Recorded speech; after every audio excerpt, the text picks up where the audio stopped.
dreams for the future, as you must have. How many of you are interested in litigation? That's great. Not you. Fair enough.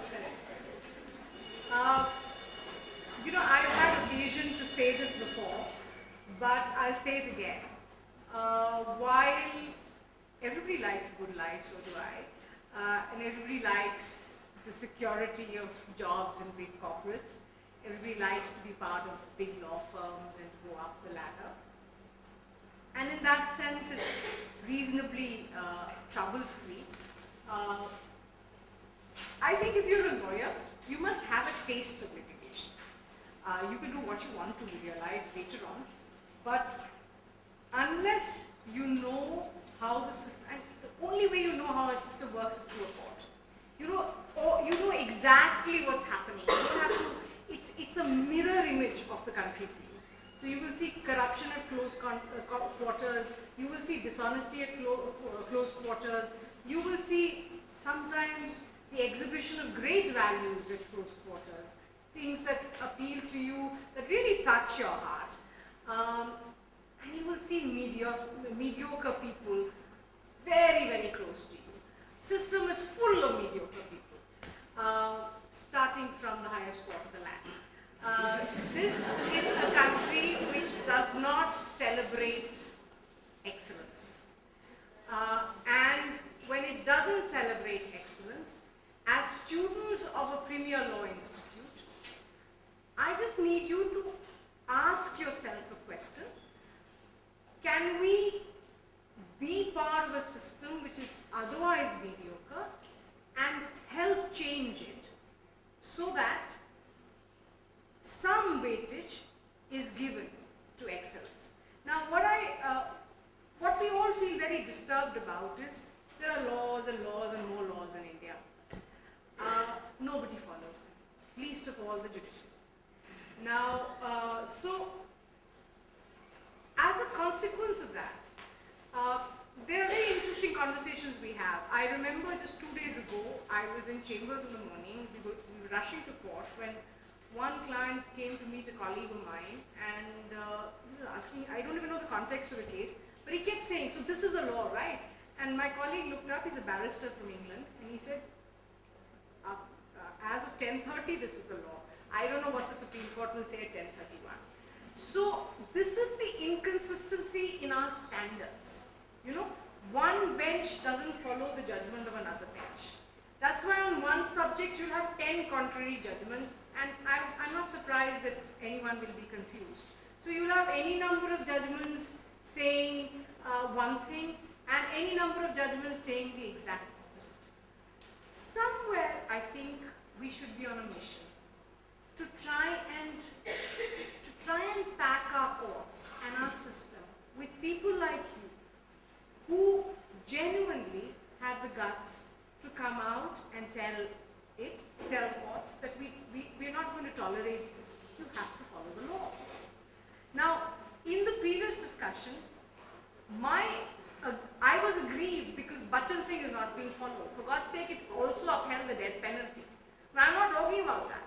But I'm saying, even in the limited manner in which it upheld death penalty, subsequent courts are not following it as the law of the land. And you see this again and again and again. Now, therefore, I'll come to all of you. Therefore, sorry. Therefore, it's important that more and more of you come and look at litigation. I'm a criminal lawyer. I do trials. I do work in the High Court. I live in a city where all the courts are available to me, from the trial court to the High Court to the Supreme Court. On Monday, I have an item 3 in one court in the Supreme Court and an item 14 in another court in the Supreme Court. I come back to do a small regular matter in the High Court, and I go to the 2G court in the afternoon. It's an amazing experience, you know, where you do trial, you do appellate work, and you do SLP work. It's an experience which no corporate firm will ever give you. You'll never come back with the satisfaction that you've done something great. The thrill of a cross-examination. is unparalleled. When you have a witness in front of you and he's saying everything against you and nothing is going in your favor and everybody's saying, shut up, don't ask the next question, there's enough damage. And then to pierce through him and get some answers which will help your client. It's a thrill which is unparalleled. Cross-examination is a thrill which is unparalleled. But it's also an art that you develop after years of watching your senior. Litigation is not easy. Litigation is the toughest bloody thing you can ever do in your life. Because you cannot go after 2 months training to a court and do a matter which is of any significance. You can ask for a passover, you can ask for an adjournment, but neither your senior nor the client will have any faith in you, and they will certainly not want you to take a lead role in any of their matters. I remember in 1988, when I joined the offices of Mr. Dinesh Mathur, Senior Advocate. He was a legendary criminal lawyer in Delhi. And he, after 3 or 4 months, he asked me to take care of the matter and asked the client to meet me. And he looked at me like this and said, how old are you? And I said, that's not a question I'll answer, because clearly he could see I was very young. And he said, but I need to know, because this is sensitive. Do you think you can handle it? Now, this is the problem. I mean, it's a very legitimate question. If I am facing a criminal prosecution, I don't want to give it to somebody who has 3 months experience at the bar. You know, I want it to be handled by people with more experience. So the point is that in litigation, especially criminal litigation, the gestation period is very, very, very long, you know. And by the time you hone your skills and by the time you're confident to take on courts, you've spent some years just watching your seniors and just following what they're doing. And today in India, you have criminal lawyers by the dozens, but I think they suffer because they have not valued the training. They have either not gone through the training or they have not valued the training they have got. So you can't enter litigation without having a reasonable amount of training. Now, in the 2G matter, I'll give you an example. The governor of the Reserve Bank, no less, was a witness. He had come to testify about this whole loss theory, you know. And I'm the lead counsel for one set of accused in that case. Before me, there's a Balwa group, interconnected with the Reliance group. And their counsel is a bit of a maverick, asked 3 completely stupid questions right at the end after getting really nice answers before that. So the thing is, in cross-examination, you should know when to quit, and you generally have to quit when you're ahead.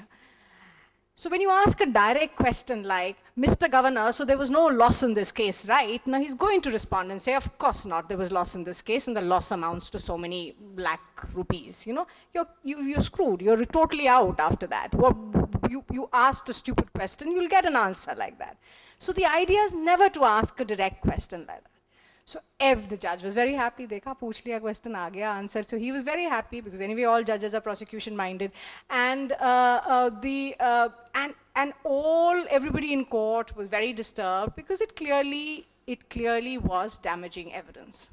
I was next in line, and so Shahid Balwa came to me and said, Rebecca, you have to get this sorted out. Now you have a direct answer. What I had done and what my team had done was to, before the cross-examination, we have hours and hours of discussion before we finally draw up our list of questions. And they had taken me through the parliamentary committee debates. There was a joint session of parliament where Mr. Subba Rao, the governor of the Reserve Bank, had also testified. And even there were questions about loss, but he addressed this in a very different way. And because I had the advantage of having read those debates, I knew that if I took him into that space, he might concede to what I was saying. So I asked my questions which were unconnected with loss. And then, also, I think when you have a person who's the governor of the Reserve Bank, you can't adopt typical criminal law tactics, which the previous lawyer was doing, and, barking at him, being rude, because it's not going to help. You're dealing with one of the senior most constitutional authorities in the country. Whereas I was more respectful and I kept addressing him as sir. And at the end of it, I said, the three questions which changed was how he had answered in the parliamentary subcommittee was that India is a welfare state. In the interest of a welfare state, we have a constitutional obligation sometimes not to look at profit. Because when we look at telecom connectivity, our whole idea was to make sure that India was connected in this field, and we wanted those dots to be joined. If there was any loss, that was incidental, but we were merely fulfilling our constitutional obligations as a socialist welfare state, which was the answer I wanted. And so I took him through that in a roundabout way, and eventually he conceded that from the point of view of a socialist welfare state perspective, the loss, if any, was something we took on with our eyes open. It was a conscious decision we took, and that it was important in the interests of telecom connectivity and in the interests of general policy of the government of India. Now, this is how sometimes you're forced to think on your feet. You don't have time to prepare a counter because it's happening one after the other. The witness is there, he's not coming again, so you can't go back and say, okay, tell me ways and means of negating what you've just said. You have to think on your feet. When you are a lawyer and when you are a cross-examiner, you learn to think on your feet. You learn to deal with a witness with aggression, with politeness, with extreme timidity sometimes appearing terribly foolish, but eventually knowing fully well that you are getting the answers you want to get from your witness. It's a skill which is, as I said, unparalleled. It comes after years of experience.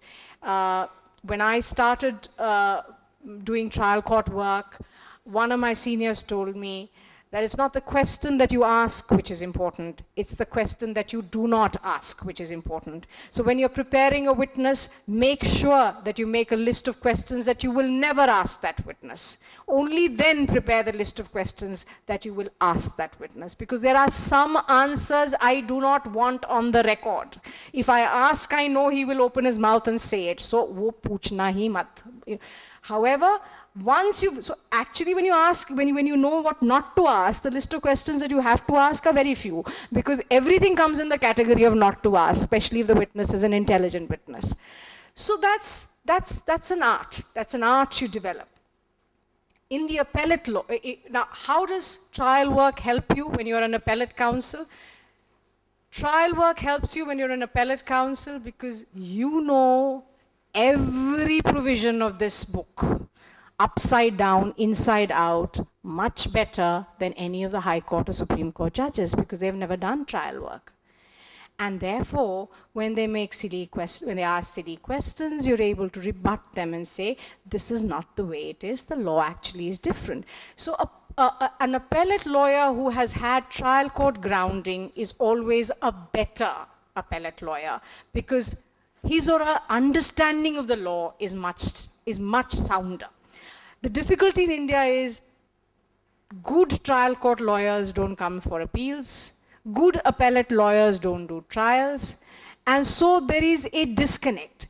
Part of the problem in our system and the reason why we have the sort of judgments that we get from the Supreme Court is not only the fault of judges, it's also the quality of lawyers who are addressing those judges. And people who have no business addressing issues of life and death unfortunately do that, and are unable to guide judges in a manner, because, ultimately, judges have to be told, this is the law on the subject. This is the precedent on the subject. These are the facts. You have to make the interconnections. Now, people with little or no knowledge of the law, when they go up to the Supreme Court and argue matters, some of the decisions come out in the manner in which they come out because of the lack of strength from the bar, and that also has to be recognized. So we are in this peculiar situation where we don't have the greatest of lawyers, and we certainly don't have the greatest of judges. And who suffers? The ordinary public suffers because of mediocre, third-rate judgments. So it is, the reason I'm saying this is that a criminal defense lawyer is of course the lawyer who defends the Nirbhaya accused, and we've seen Mukesh Sharma and the rest of them, AP Singh, and conducting the way they do. They are an abominable set of people who are a complete shame on our criminal justice system or on our justice system, but they are not representative of the criminal defense lawyer. The criminal defense lawyers are also people who work day and night, they are what I call the last defense of civil liberties. If they are not there, there will be anarchy in the country. They are the ones who question the system. They are the ones who challenge the CBI. They are the ones who wake up judges at 3 a.m. in the morning. They are the ones who insist that the law be followed. And without them, we will be poorer. Our rights will be affected. And anyone and everyone can trample those rights. There have been extreme traversities of justice in recent past.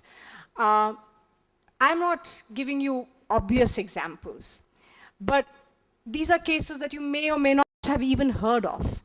I'm dealing with a case which goes back to 2005, in which 4 Kashmiri men were accused of having planted bombs in Delhi in 2005 during Diwali, where about 20 people died. Horrific crime.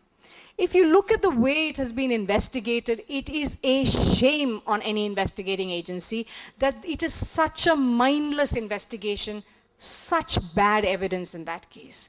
The man I represent is a man called Mohammad Rafiq Shah. At the time the charge sheet was filed in 2005, the special cell, in its charge sheet, in an unprecedented move, wrote that Mohammad Rafiq Shah has consistently told us that he was in a class in a university in Kashmir at the time and on the day the bomb went off in the bus in Sarojini Nagar. He was attributed the role of planting that bomb. That was in 2005. The investigating officer was cross-examined by me last week, and I asked him, because he said he'd sent a letter to the Vice Chancellor of the university to corroborate whether or not he was in class. Clearly, if he was in class, he could not have been in the bus, and therefore could not have been the man who had planted the bomb. Privately, special cell officers always say, "Ye to bichara bekasoor hai, isko to humne phasaya hai." But they'll never come and say that in court. When the Special Cell Deputy Commissioner of Police was being cross-examined by me, I said, 2005, you sent a letter to Kashmir University to find out whether or not Rafiq was in class at that time. After 10 years, have you got a reply to that letter? And he said, no. Did you follow up? No. Did you go to Kashmir University even once? No. So you have a man whom you privately admit you have framed. You yourself write in your charge sheet that there is a possibility that he was not the man, that he was in class at that time, in Kashmir. But he spends 10 years in jail. Whose collective consciousness are we satisfying here? And what closure are we giving to whom? These are gross, gross examples of violations of human rights. And if you live in a bubble and if you think that they don't exist, we are foolish. I've said that always about the Talwar case. I've looked at it very carefully. I've seen them for the last 8 years. I believe they're innocent. It doesn't matter. The judge doesn't think so. Be that as it may. But I've always said, it could be the Talwar today, it could be you tomorrow. And that is true. Absolutely true. If we don't raise our voice, of our collective voices against injustice, we could be the next targets. Unfortunately, in India, there are systemic failures. Systems are losing importance. Every institution is losing its shine and its sheen. I went to the Allahabad High Court after the Talwars had been convicted to argue for their suspension of sentence application. And because I was a designated senior advocate, they did not needle me unnecessarily for a day. They heard me out for a day. But they couldn't resist it. At some point, their prejudice had to come out. And I was waiting for that moment. I was surprised they gave me the time that they did. But when I was concluding arguments, and normally when you conclude arguments on bail, you say, you know, even the trial court has said they're not a threat to society. They've had no history of having committed any offense in the past, and therefore it's a right and fit case where the sentence is suspended. And patak came the answer from the judge, who was desperately waiting to give me that answer. And you know what he said? You don't have another daughter to kill. Imagine you've taken an oath under the Constitution of India, and you're making it known publicly, openly, without any shame, your prejudice. Where does prejudice does prejudice have a role in the law? How can a judge who's taken an oath under the Constitution of India, even if he believes the couple are guilty, come up with a statement, you don't have another daughter to kill? These are gross aberrations. You will see it closely when you examine the system, and you will realize that everybody's made of feet of clay. Everybody's made of feet of clay. And therefore, it's important that that engagement with the system continues. You have to be there to challenge. Whether you're challenging the state, whether you're challenging the judiciary, whether you're challenging co-accused persons, whether you're on the side of the victims and you're challenging the accused persons, you are always performing a salutary function and never undermine your role. That's an opportunity that the criminal defense lawyer gets to do every day of his or her life. And that's an opportunity that the World Bank Vice President will never get to do. So therefore, this is why I say that please choose the paths you want to choose. But ask yourself a question. Why did I join this law school? What do I want out of my life? Can I make a contribution? Can I give something to this terribly flawed system? And many more of you say that. It is possible. It is possible to make that change. On the early hours of 31st of July 2015, after all the drama had taken place in courts and Yaqub was about to be executed, I didn't see him immediately after that, but I sent a message to Anand Grover, who was a lead counsel in the matter in the Supreme Court. And I said, I salute your tenacity, and I salute your commitment to the law, and what you did tonight, although you lost, will be an inspiration for generations of young lawyers. You have to look at these moments. You will lose. They lost. That's fine. But they didn't go down without a fight. You have to feel inspired by these moments. You may not even necessarily agree with the struggle. That is also fine. But you must be invested in the process which allows you to struggle, which allows you to speak your mind.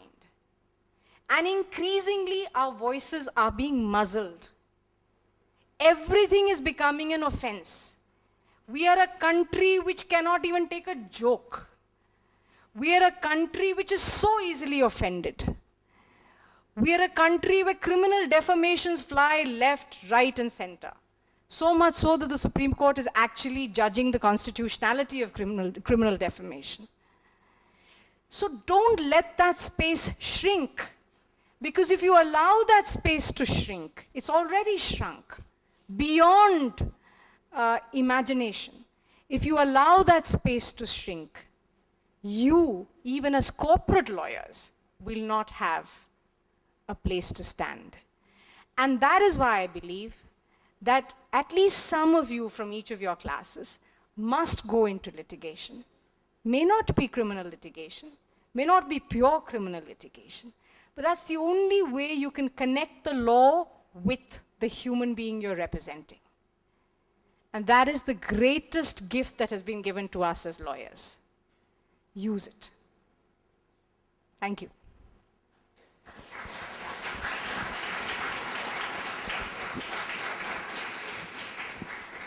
Yeah. Yes. Do you think conviction was even possible in that case? Good question. In a case which is investigated by police officers against police officers, the accused were police officers, the investigating agency was the police officers of the same police force, UP Police. What you will see is systematic destruction of evidence, systematic ways in which evidence is destroyed, is subverted. So what they did was, it took them 10 years to file a charge sheet.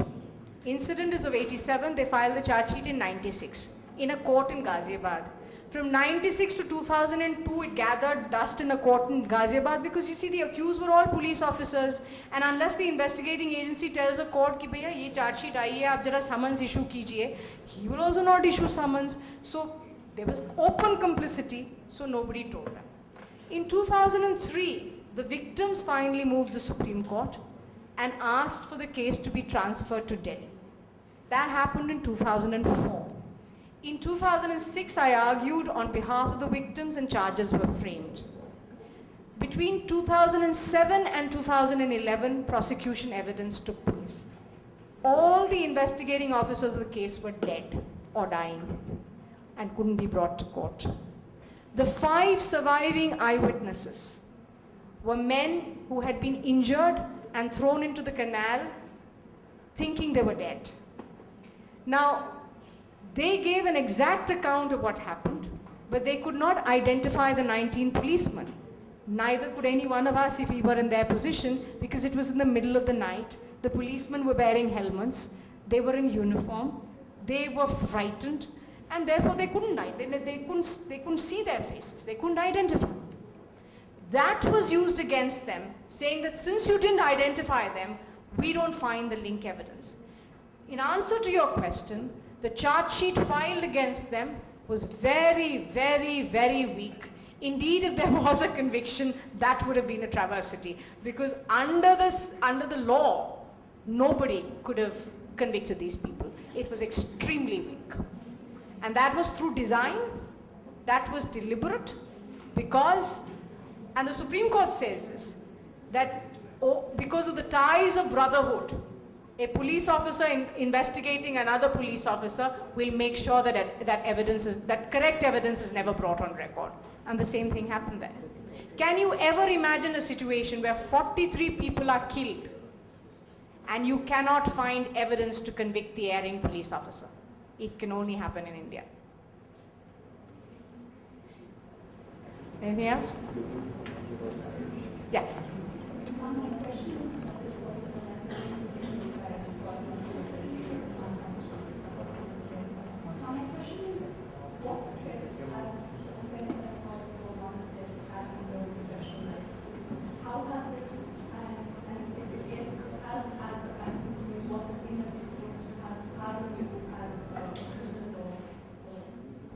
I don't think everybody, I have no difficulty answering that question.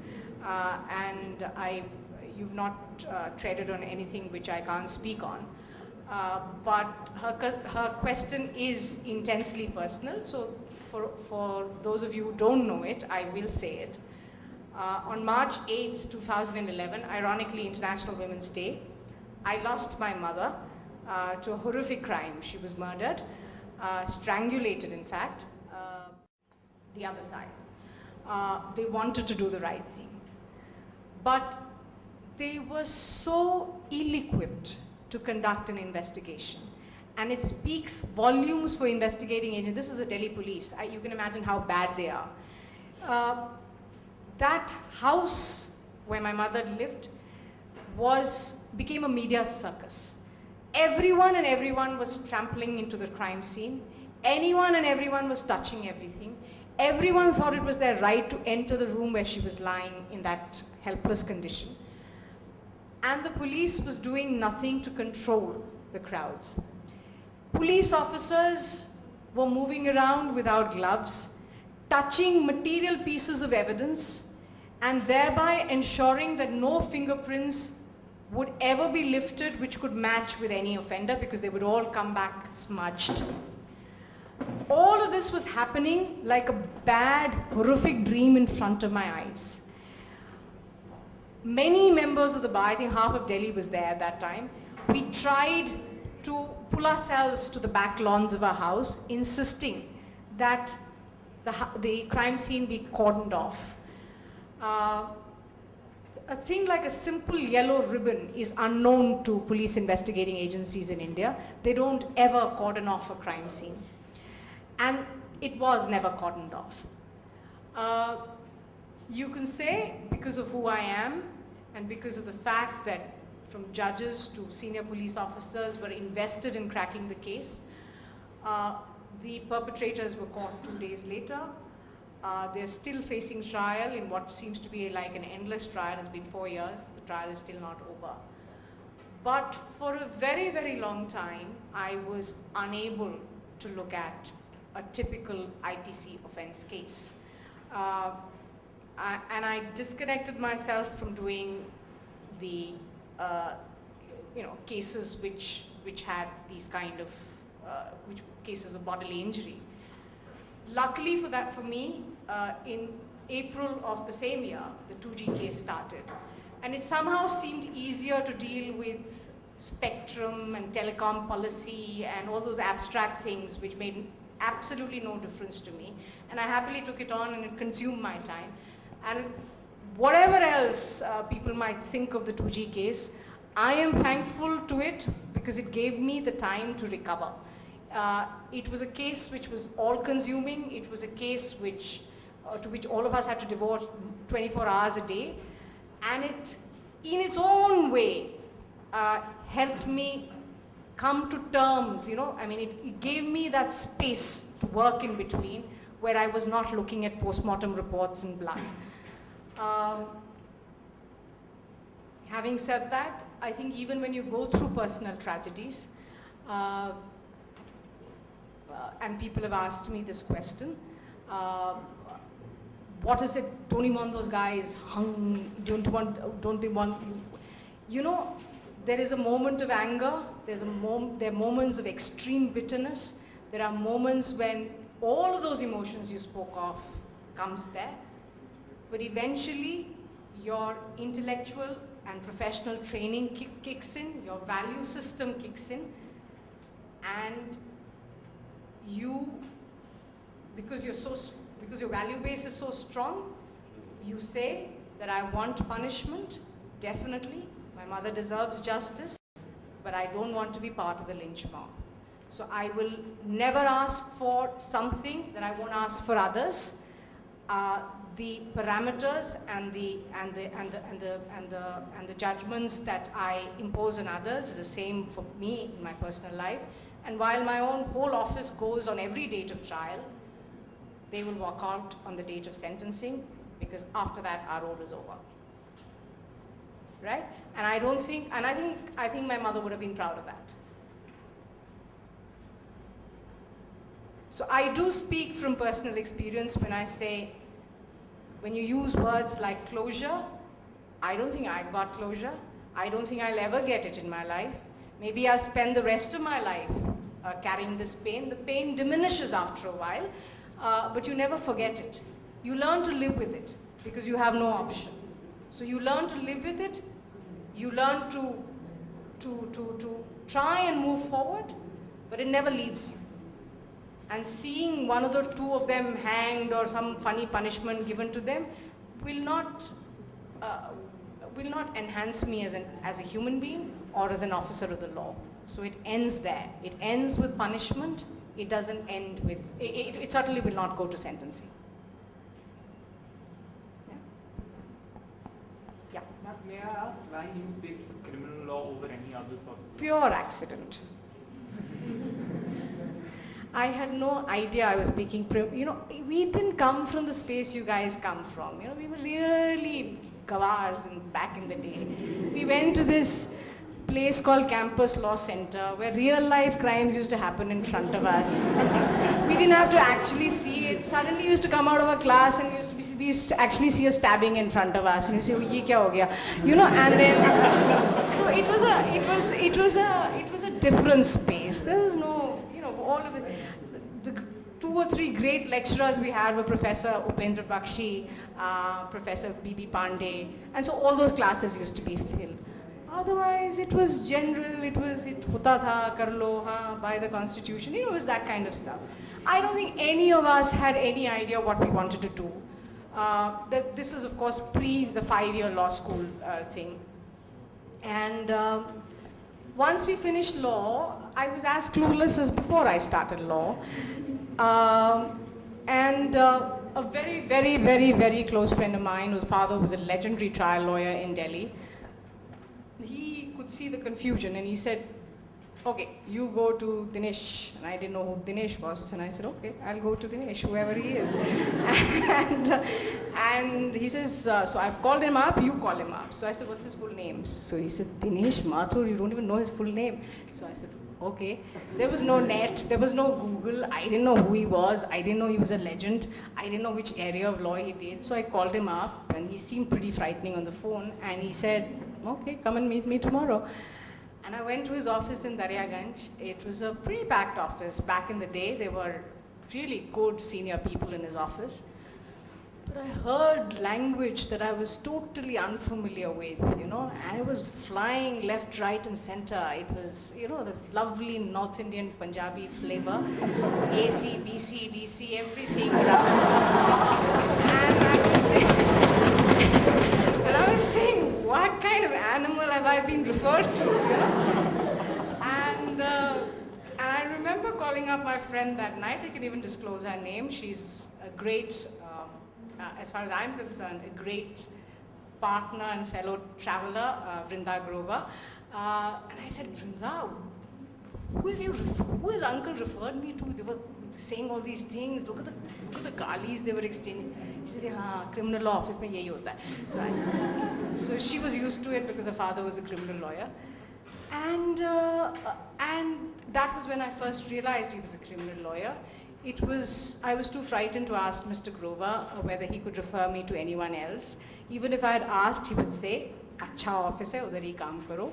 So that's how I started. And then slowly, it was probably the best time in my life. I spent 10 years in Mr. Dinesh Mathur's office as his junior. He had many, many other juniors. I was probably the last junior he trained. He would look at every minor major application I ever drafted, including an affidavit, which nobody would bother, which the typist would type. But with me, he would check everything. Everything I needed to know about the law, I learned from that office. I learned skills, I learned strategies, I learned how to think, I learned how to not be judgmental. I learned how to appreciate the pain of people who came through the doors of that office. I learned to be compassionate, and in short, I had the most wonderful experience. Mr. Mathur was a highly sought out lawyer in his time, and so there would be, at a given time, 12 cases going on, and one of them I had to do. I mean, other juniors would do other things. And he would come to court and he would tell the judge that, I'm before the DB doing a murder appeal, and she will come. If you are going to allow the petition, please mark her presence. If you are disallowing the petition, mark mine. Which senior in the world will say that, So he was an ultimate senior. I think the values that I have today, he was brusque, he was rude, he said, as I said, his language is ACBCDC, but he was a man of gold, absolute man of gold. He taught us law. He was generous in the information he shared with us. He was a great teacher. And those kind of relationships are now again diminishing because people don't stay with seniors that long, and people leave and go to the next office, and I see law firms being set up by young people in 2 years, and I keep thinking to myself, what do they know in 2 years that they're setting up a law firm? But that's how it's all become. In answer to that question, it was pure accident. I had no idea I was going to be sent to a criminal law office. But once I went, I stayed.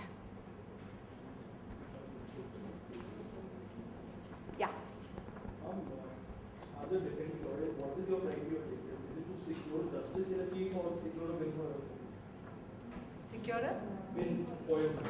Depends on your idea of justice. I mean, obviously people come to me not to lose cases, right?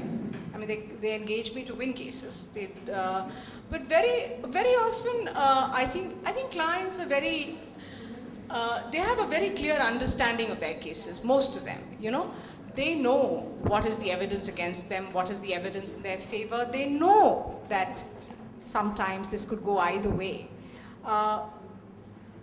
My endeavor always has been to be honest with clients. I never tell them things that will never happen. I never get them to have expectations that can never be fulfilled. And I teach that to all my juniors. I think you have to be honest to clients. Sometimes clients don't like that honesty and prefer people who paint a rosy picture. But that's fine, that's okay. So and again I go back to what Mr. Dinesh Mathur once told me in his inimicable style. He, I think, said that to every junior of his. He was saying that to a client and I overheard it. And the client said, "Saab, to fir aap kal pakka na hamare ko bail ho jayega." So he said, "Dekho, mere haath mein to sab kuch hai nahi." And he said it in a very nice way. He said, "Ek to judge ke upar hai, 1/3 of it is judge, 1/3 of it is my hard work, and baki aapki kismat. जब तीनों आ जाएगा साथ साथ, आप case जीत जाएंगे, नहीं तो आप नहीं जीतेंगे." It's true, because sometimes in court we lose the best of cases and we win cases we never thought we'd win, on a point we never thought would appeal to a judge. So yeah, I think most people come to you with an expectation. I think most people come to me because they think I have a clean practice. Most people come to me because they perceive me as a fighter. Most people come to me because they feel courts respect me. They don't come to me if something underhand has to be done, because they know I won't do it. So there's a large bracket of cases which we don't do because it involves unethical conduct, which I will not give in to. Yeah. How easy is it to break into litigation when you don't come from a family of lawyers or you don't have so many connections? Very good question. Particularly now when you have this brotherhood between all judges and their children, and this whole uncle-child relationship is happening quite openly in courts. For young juniors, it's extremely difficult, because you openly see that association in courts, However, again, I think it's important to choose offices of substance and value, you know, where it's important where you first go. It's important where you get trained. I'm not painting a picture which is rosy. It's very difficult, and the corruption in our system is increasing day by day. So a person who doesn't come from a family of lawyers or judges will find it difficult. But it's not unachievable. We have achieved it. So many of us have achieved it. Those of us who had people in the family who were somebody, but have not used those connections and have done it on their own, have also achieved it. It really depends on what your idea of success is. I mean, really, at the end of the day, can you live with yourself? What is your idea of success? How much do you want for yourself? What do you want to give? What do you want to take back? This differs from individual to individual. Yeah. Have you ever defended an accused who you thought was guilty of? This is a question which you should never ask. Because as young lawyers, at least as people who will become young lawyers, it is irrelevant to the debate. It's absolutely irrelevant to the debate. You see, unfortunately, bar standards in our country are very, very low. And so we're an emotional race. Huh? So there are these idiotic bar association resolutions which are passed. We will not defend the Nirbhaya accused. We will not defend Ajmal Kasab. We will not defend X, Y, Z. Why? You're constitutionally required to defend them. If you don't defend them, the next man will defend them. If they don't defend them, then the court will appoint somebody who has to defend them. So if this question was asked in America, or in Britain, where the laws are so strict about your inability, if a judge finds that you are not giving your best defense for a man because you believe he's guilty, you could be recommended for disbarment. My answer is simple. Whether or not somebody has done a crime is not what you have to judge. You are, as a criminal justice defender, you are supposed to fulfill your constitutional obligations of giving him the best defense possible within the constraints of his file and his fact situation. I'm not saying corrupt evidence, I'm not saying fabricate evidence. But the fact that you think somebody is guilty or not guilty should not be the reason why you choose to defend somebody or choose not to defend somebody. Criminal lawyers cannot sit here and tell you that all our clients are angels, most of them are scums. That's fine, that's perfectly all right. I don't have to like them, I don't have to call them home for dinner, but I will defend them till my dying breath, because that is what the system is based upon. Okay? Ma'am, this is sort of connected, but as an officer of the court, do you see your primary duty towards the court and not your client? My primary duty is to my client, but I have a duty to court as well. So my duty to court will be that I will not mislead the court, right? I can fulfill both the duties at the same time. I can fulfill my duty to my client in my defense, in my robust defense of him. But I will fulfill my duty to the court by not misleading the court, by not making statements which are patently false. When we reach the level that I have reached, by and large, courts will not check whether a particular statement I'm making is true or not, because it's a given that if she's making a statement, it must be true.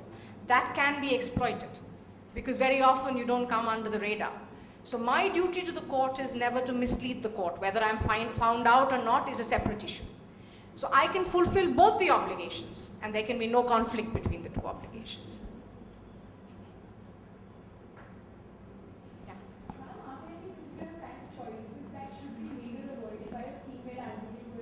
No choices. Do what you want. Of course it's easy. It's as difficult as you make it to be. You know, it's very different now. When I joined in 1988, there were 1 or 2 or 3 of us who were doing criminal law. People looked upon as some endangered species. It's very different now. There are so many women in some of the bravest voices in this country are women. Why are you asking that question? Some of the bravest voices in this country, inside and outside the legal field, are those of women. And I say that with a sense of deep pride. So, you're a cut above the rest. You've made it to national law school. Why should you have any doubts that you will not be accepted in the system? Absolutely not. I didn't look at this on a gender level. I did everything. I've defended rape accused. So what? They're entitled to a fair trial. They're entitled to a fair appeal. So don't clutter your mind with unnecessary, things. Keep your mind open. You're doing a job, and you do it to the best of your ability. The system enhances. The system benefits because of your interventions. Okay? Anyone? Yeah.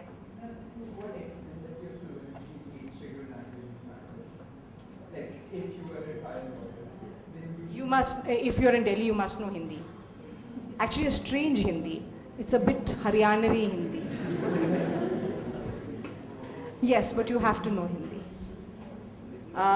When I didn't do the trial in the Talwar matter, but in the appeal, when I was closely monitoring the trial because I didn't want to go to Ghaziabad. But in the appeal, the entire transcript is in Hindi. The entire 10,000 pages is in Hindi. It was tough, but I did it. So yes, I think, I can imagine if you're practicing in Karnataka, you will have to know Kannada. Nobody's going to translate it for you. So it becomes language neutral only in the appellate stage. But in the trial court stage, you need to know the local language to be effective. So even when you're cross-examining witnesses, if you know the local language, you will be a far better cross-examiner.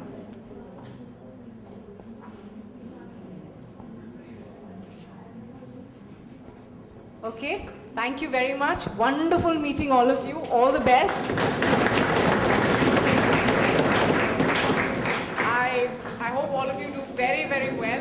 And don't mind me saying, I hope all of you get into the World Bank or wherever else you want to go. I hope some of you don't, but do what you really enjoy doing. And the law has opportunities for everybody, everybody. Right? So thanks for giving me. It was entirely my privilege coming here and talking to all of you. Thank you very much.